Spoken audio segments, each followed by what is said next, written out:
So if it isn't already obvious from my tribute videos, or the plethora of other content I've created or largely helped create here on the channel, I'm prone to develop a laser focus when it comes to female characters, both the objectively great and the truly awful. Back in the olden days, when my writing was nothing more than a stream of messy handwriting wrapped in a makeshift cover, my writing was positively oversaturated with strong female characters. When creating a group of deities for my original fantasy novel, I conjured not 3 or 4 or even 5, but 7 goddesses, which eventually went up to 8, which eventually went up to 9. And yes, that's goddesses, not a single male god in sight. And no, I'm not sorry for it. Though admittedly, I've had to remove or gender bend a number of characters from my main cast over the years just to keep things balanced. And to this day, I have no idea what inspired this fascination in me. But regardless of what it was, I've found this fascination to be very rewarding.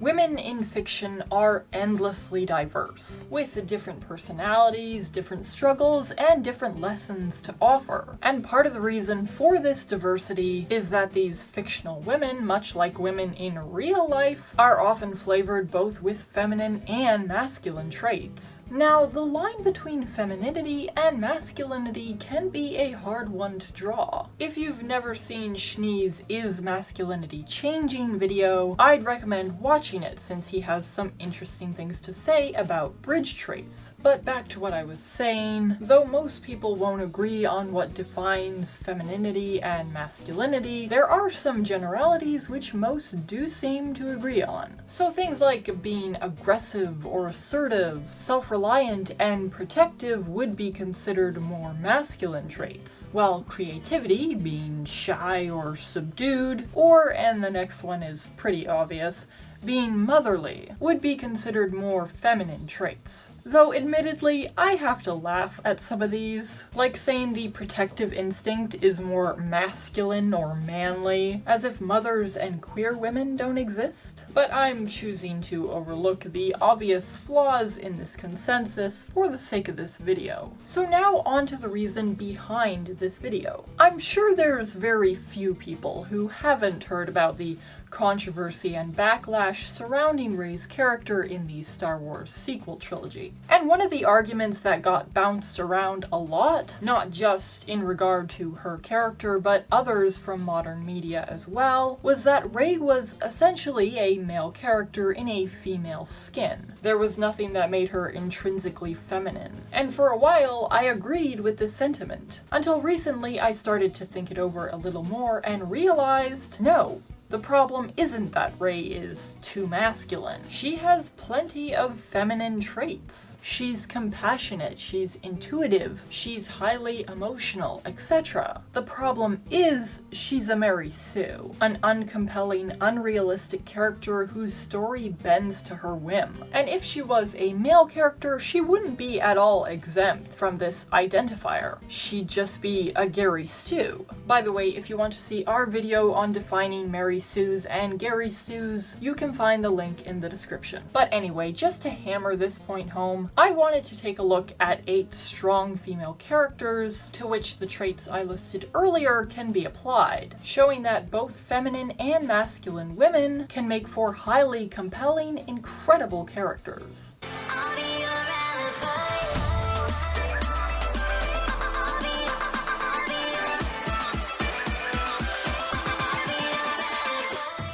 Let's start off with the animated sensation that is Avatar: The Last Airbender, where we'll look at Katara and Toph in their respective categories for this video. Katara is the unofficial mother to our main characters, compassionate, thoughtful, if a little controlling at times. And Toph is her polar opposite, a tomboy through and through. Being blind, she doesn't much care about her looks, while Katara is more girly and takes time to do her characteristic hairdo each and every day. Toph as an earthbender is aggressive and straightforward. While Katara will readily dole out a speech on hope, Toph isn't big on feelings. She's distant and self-reliant, something which causes significant friction between her and Katara after she's newly inducted into the group. But one thing these characters do have in common is how they excel as characters. They both struggle and grow. They feel human, relatable,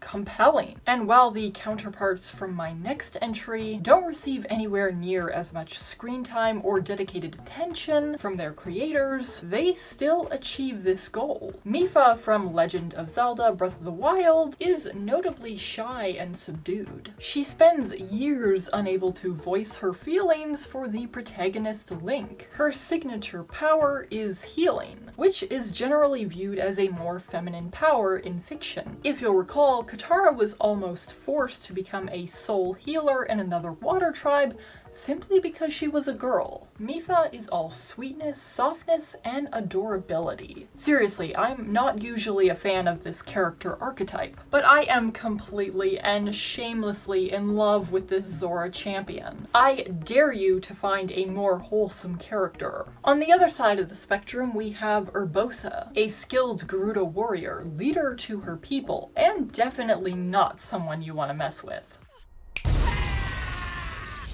She became a champion to help smite the reincarnation of the man who left a scar on her people. And even as a ghost, she holds a deep grudge. But despite these two champions always fighting to the best of their abilities, they end up dying, which leads to a 100-year setback in their fight against the Calamity. But in the end, they ultimately receive their dues, ensuring the safety of their respective peoples, even though their spirits disappear in the wake of this triumph. Their distinctive personalities, tragic loss, and bittersweet victory make these characters unforgettable to their audience, especially since as a player you can feel so much closer to their struggle. Next up, we have another animated masterpiece, the Netflix series Arcane, where we'll look at Mel and Vi respectively. Mel is creative, given she's a painter. She's also an interesting spin on the femme fatale archetype, a politician who uses a subtle, subdued approach to getting what she wants. Her fancy outfits, makeup, and other accessories make her distinctly feminine. And Vi, having grown up in Zaun, is the complete opposite.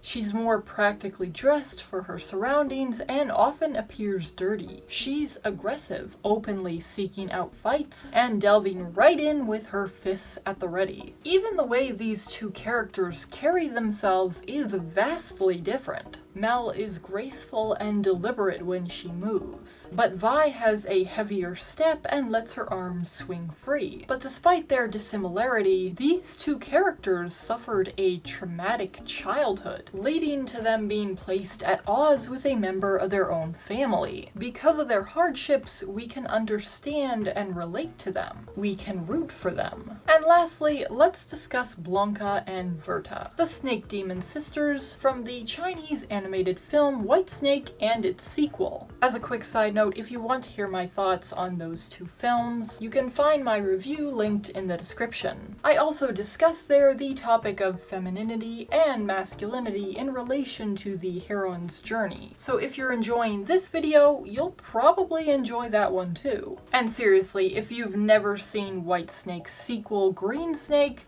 you need to watch it. Better yet, just skip over White Snake entirely, since Green Snake is much better as a standalone. Back to the subject at hand, we have the reserved Blanca, who for the majority of her film is driven by the hope that she can stay with the man she loves, despite their divisive differences. She's highly emotional and values her connections deeply. In the sequel Green Snake, we can see this built upon, as she is now married and the mother of a newborn child. When facing her cruel fate, she accepts it gracefully, while taking care to ensure the safety of her child and say a tearful goodbye to her sister. Admittedly, while I by no means consider her a bad character, I wouldn't rank her as highly as the other characters on this list, due to the fact that her solo story, White Snake, is very generic and poorly written, and in the sequel she takes a back seat to Virta. But speaking of Virta, the masculine traits I mentioned at the beginning of this video all describe her perfectly. She is aggressive, self-reliant, and fiercely protective. If you cross her or her loved ones, she will be fully prepared to take you on in a 20-year showdown. And she'll fight her way out of purgatory on her own if she has to. Seriously, if I have to say it again, I will.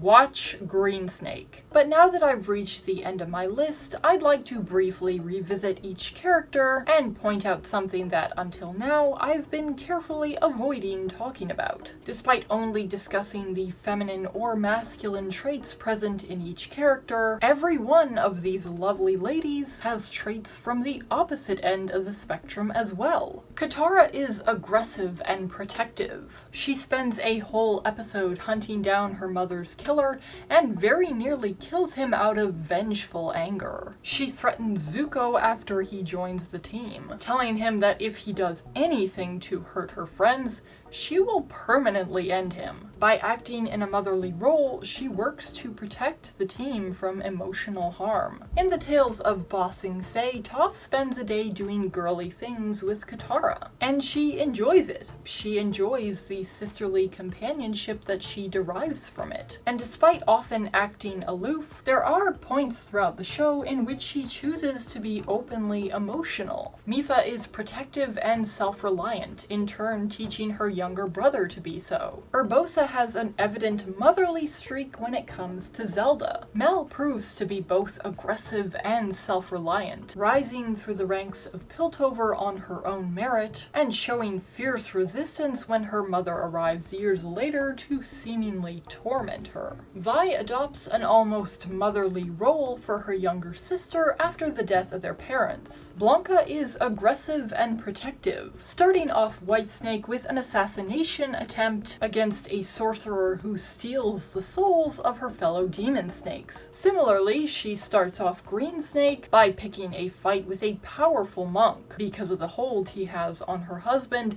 and the persecution he's carried out against her and her sister. And spoilers for Greensnake, her reincarnation fights to protect her sister in purgatory, despite being considered by most to be weak. Virta's emotions run deep, her attachments equally so, and she's not afraid to show them. At one point, she is submissive to and reliant on a man she is romantically interested in. The reality is that most characters have an element of both masculine and feminine. Men don't have the sole rights to masculinity any more than women have sole rights to femininity. And I, as a masculine woman, have deeply enjoyed exploring both sides of the spectrum within myself. Ultimately, when it comes to worrying about whether or not you should make your character more obviously gendered, my advice is don't sweat it. All you need to worry about is making your character compelling. It doesn't matter if they're a non-binary, blue-skinned alien, so long as they serve your story and resonate with your audience. But getting back to the reason behind this video, Rey happens to be a product of a significant push in recent years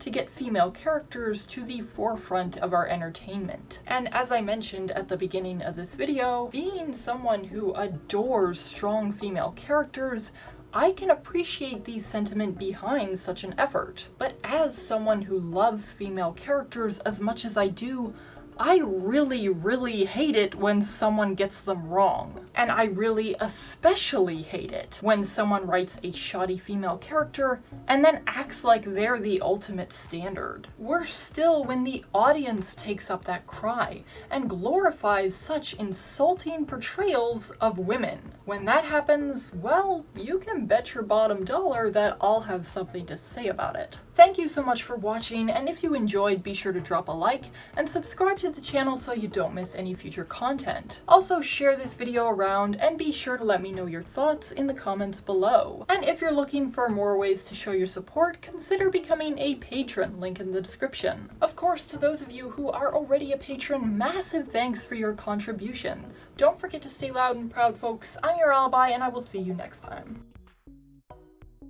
While Katara will readily dole out a hope on speech. Thank you so much for watching, and if you enjoyed, be sure to drop a like and subscribe to the channel to miss future content. That's how that works. I'll get a whole lot of haters subscribing after that.